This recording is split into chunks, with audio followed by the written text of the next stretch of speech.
Diary entry, February the 21st, 2016. David Clark.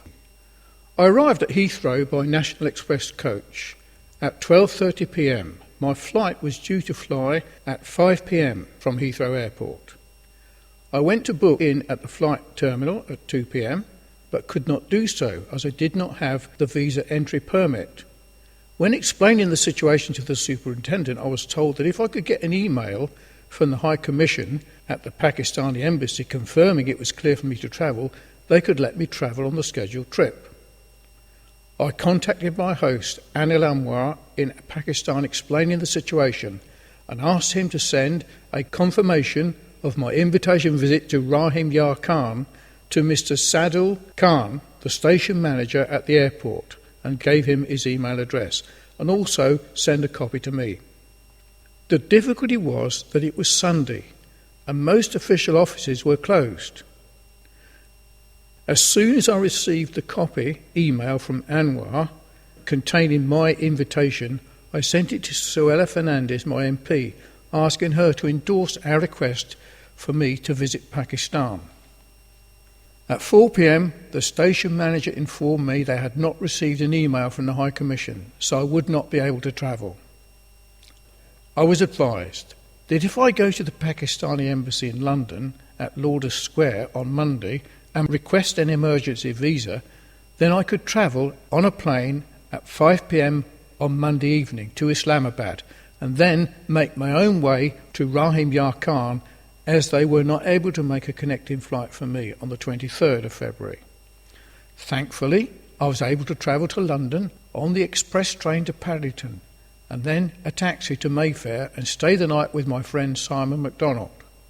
On Monday the 22nd, at 9:15, I travelled by taxi to the Pakistan embassy and was admitted at 10 a.m, only to be informed that I would have to go to Stratford in London and make an application for the visa. I then took a taxi to the visa office at 235 Stratford High Street in London.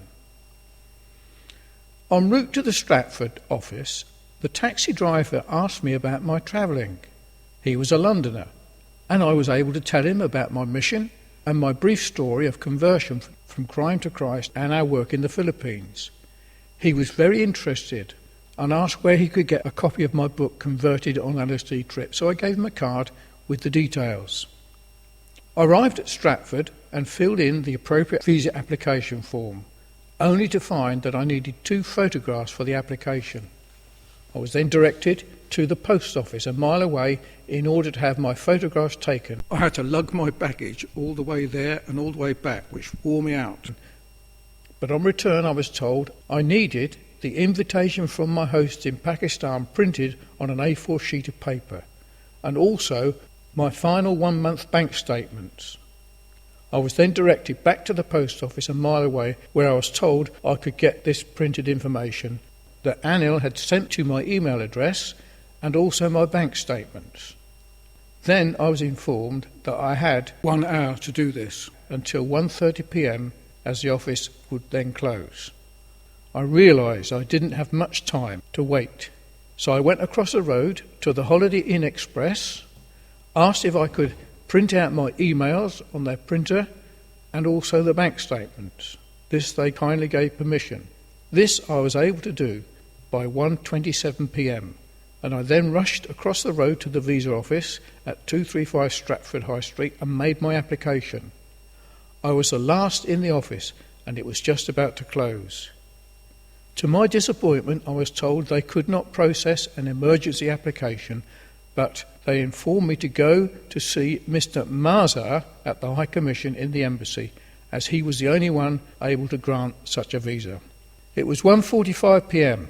I needed to get back to the embassy in London in order to get the visa, and then on to Heathrow Airport for 4 o'clock to board the 5 p.m. flight via Paddington.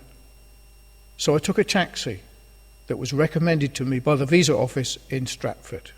En route, I realised the taxi driver was a Muslim, and he asked me about my travelling, and I explained that I was seeking to travel to Pakistan. He then asked if I could explain certain things to him about Christianity and who Jesus was.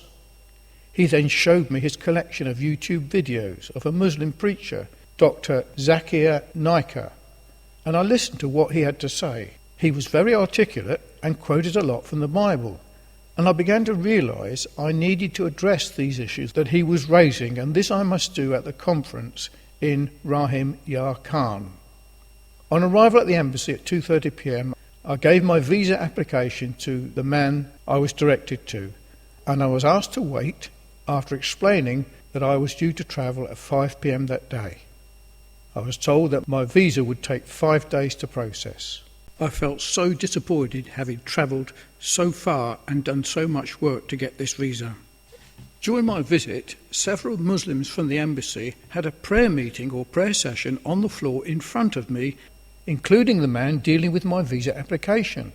And this reminded me of the time that I had with my Muslim students who prayed with me in a similar manner at Luton College all those years ago, and this I mentioned in my book Converted on LSD Trip, chapter 16.92, titled Muslim Want to Convert Me. It was then confirmed that I could not get the visa, and I realised I had to recover my visa application as the dates I had submitted would be out of date in 5 days' time. I sent word back to Anil immediately, telling of the disappointment, and that I was going back to the airline ticket office in Heathrow to see if I could postpone my flight till another day, which was confirmed by the Pakistani International Airline. Anil then suggested the conference be postponed to a more convenient time, to which I agreed. I was then able to return to Fareham by coach, making the appropriate arrangements with the ticket office to bring my return ticket forward from the 1st of March to that day. Conclusion. Remembering Romans chapter 8, verse 28, and we know that all things work together for good to them that love God, to them who are the called according to his purpose. Point 1. I was reminded that in all our arrangements we should say, as James says 4 verse 15, that ye ought to say, if the Lord will, we shall live and do this and do that. In other words, all our arrangements are subject to the Lord's will. 2. It was an omission on my part to check the visa details, the visa qualification. It was an omission on my part to check those visa requirements that I needed to travel. 3. I was able to forward the letter of invitation to Anil, the letter of invitation that Anil had sent me to Suella Fernandez MP, informing her of my visit to the Pakistan Peace Conference, which was a good thing. 4. I was able to see with more clarity the nature and subject matter that I needed to speak about with respect to Muslims on my visit to Pakistan, God willing, in the future. Thanks be to God for all his goodness to us. February 23rd, 2016. Conclusion. Remembering Romans 8, verse 28, and we know that all things work together for good, to them that love God, to them who are the called according to his purpose. First thing, I was reminded then that in all our arrangements we should always say, as James says in 4:15, for that ye ought to say, if the Lord will, we shall live and do this and that, and so on. So we should always wait upon the Lord. 2.